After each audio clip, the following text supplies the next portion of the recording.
After spending about 6 days in Las Vegas, we decided it was time to get up and leave and make our way to sunny San Francisco. Now, the route that we took us directly through the middle of Death Valley. Well, in fact, through the middle and then along and up.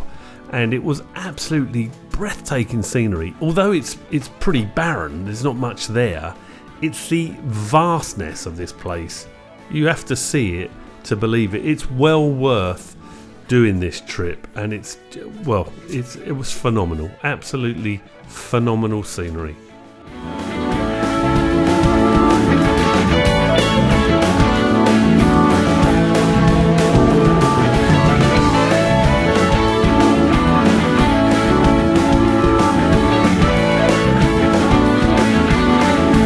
So after Lake Tahoe, our next stop was San Francisco.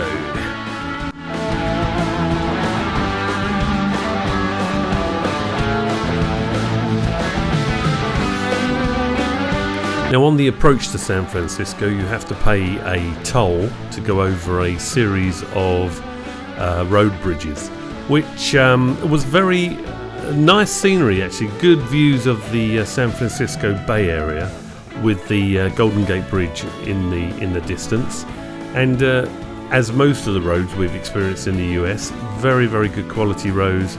Traffic's moving, didn't have any traffic jams at all, just went straight through the city, and we were actually heading to a place called Pacifica, which is south of San Francisco, and we were heading to an RV resort called the San Francisco RV Resort.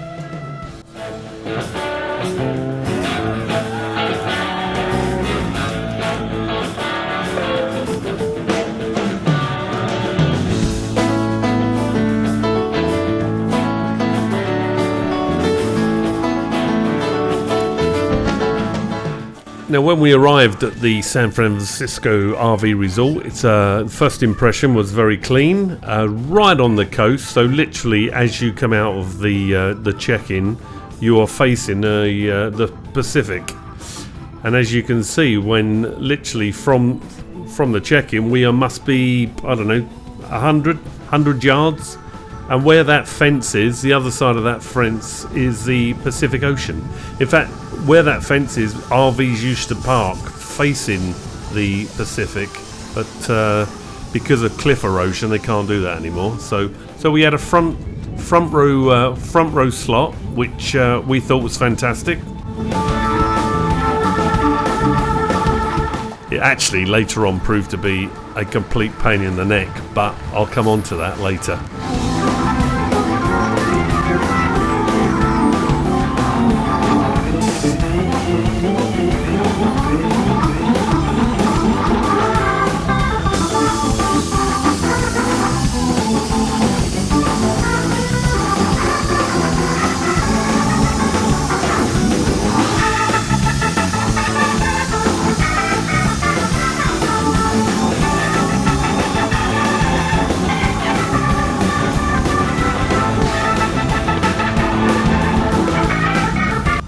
Now, to say that this RV site is tight is a bit of an understatement. If you've ever wondered what a sardine feels like in a can, go stay at this resort. You'll fully appreciate the tightness. If you're claustrophobic, don't stay here.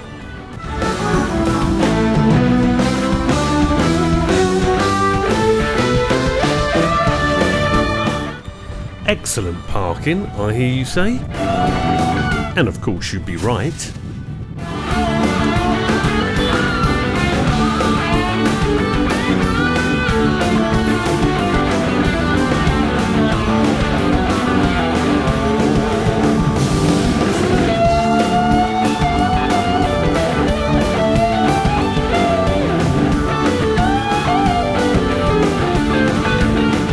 We've just arrived here in San Francisco. Weather is glorious. We're about, 50 feet from the Pacific Ocean. There's nothing in front of us. Sadly though, the cliffs, the little cliff in front of us is falling down. So they've put barriers all along. I'll show you that in a minute. But being high up in the RV, you can't see those. So we actually look out straight onto the Pacific Ocean, which is pretty cool. But the thing is, this is a very, very tight site. And I'll get Julia to just move the camera back, and you'll see how tight it is. I mean, it's a real shame because it's a beautiful campsite in a fantastic location. And if only they were to cut out one RV space, everybody would have enough room. It's really tight. So I don't often, but this time I'm going to use the Entegra remote control to operate the slides, because I need to be outside while these slides are coming out.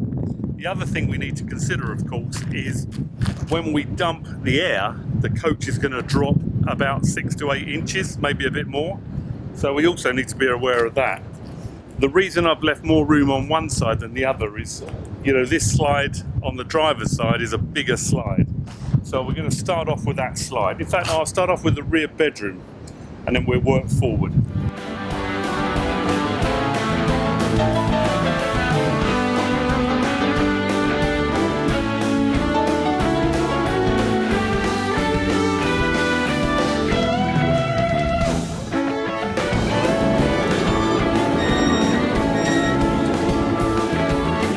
My concern is that when I drop the suspension, that's really where the concern is.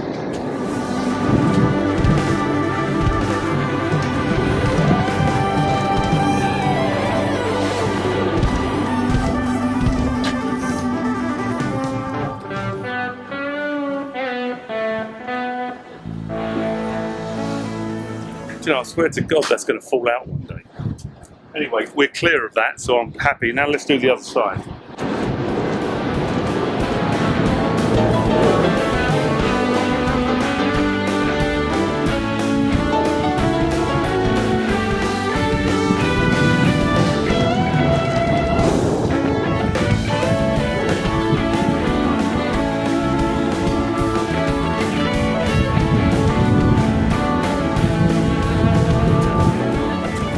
Again, we're clear, but that's bloody tight.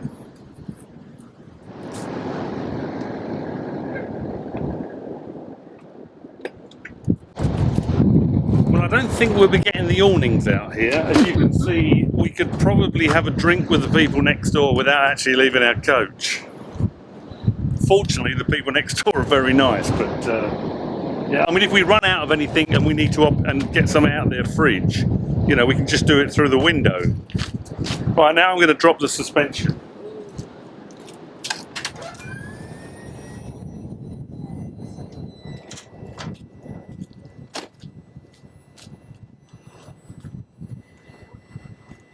Plenty of room on the driver's side, it's just this side I'm worried about.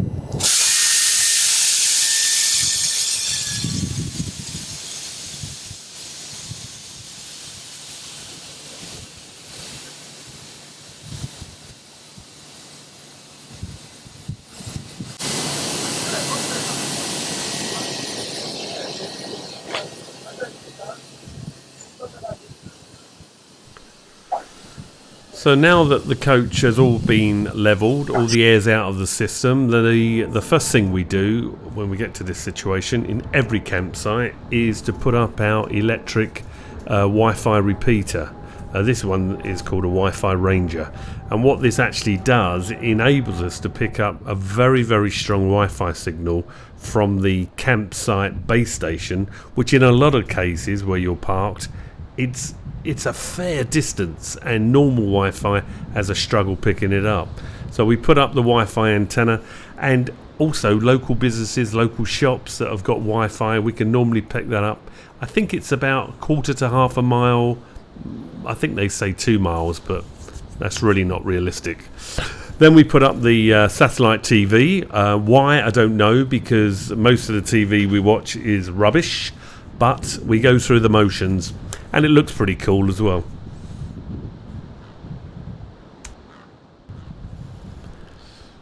So from where we're parked, if you now literally pan the camera around, you will see, you'll get well, you'll see that how close we are to the Pacific Ocean.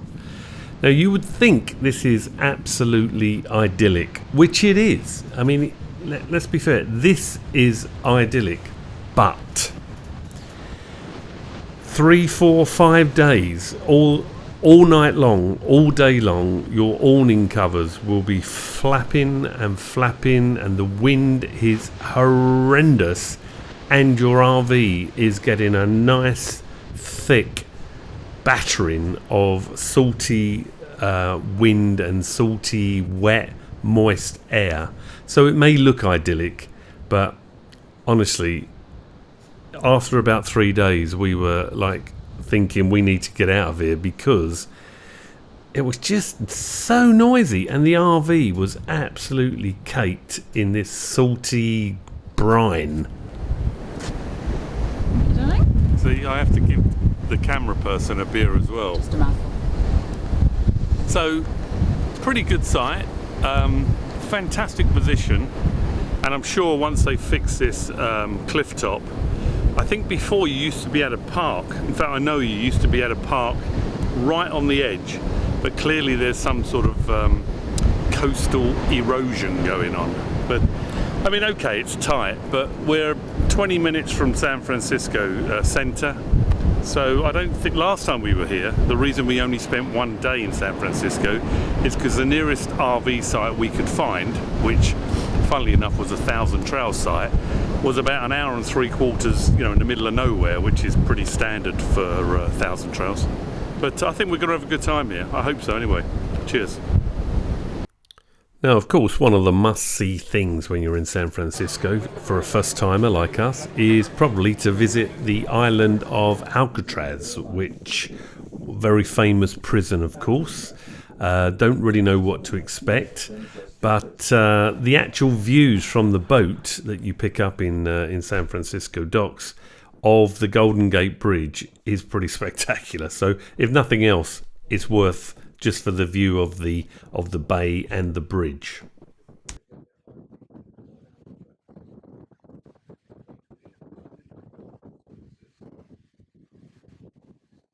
We're going to Alcatraz Island today. It's our first visit. We've been in San Francisco a few days. The weather's been awful, and then today is beautiful, so we picked the right day to go. You can see the Golden Gate Bridge in the background, which is a beautiful, iconic symbol of San Francisco. It's a fabulous city. Alcatraz, just a word about booking. We did book online, which we're very pleased we did. It's an early ferry we're getting. The first two were booked up, but this is a 10:30 one. I'd say the earlier the better coming out here. It gets very crowded. And value for money, well, we'll let you know when we've been. It's expensive, quite expensive, and not quite as expensive as parking the car when you get to Pier 33 though, which is a bit annoying. So we'll do some filming on the island and get back to you soon.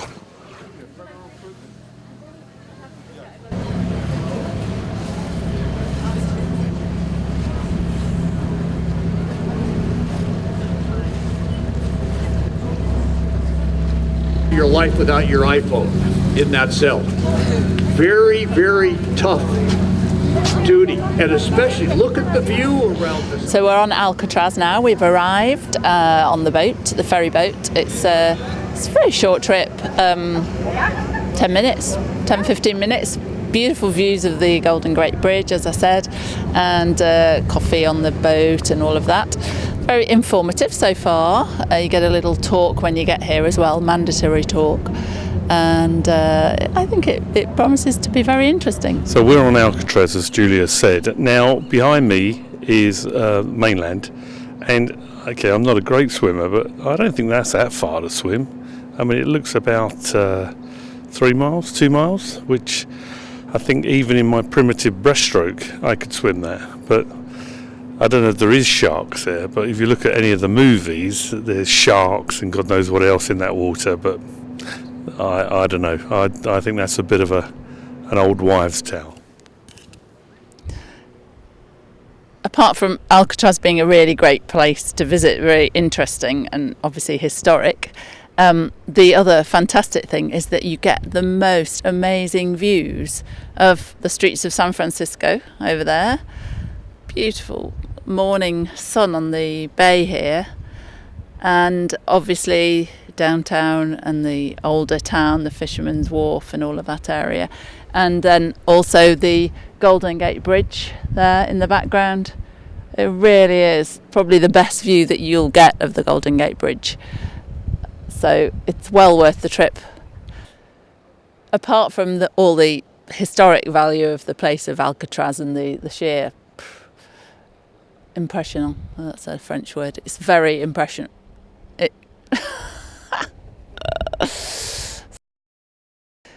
Alcatraz is really an impressive place for all sorts of reasons. Now, when you actually get inside the prison of Alcatraz, I mean, I didn't really know what to expect, and I mean, if I'm honest, I was a bit bored.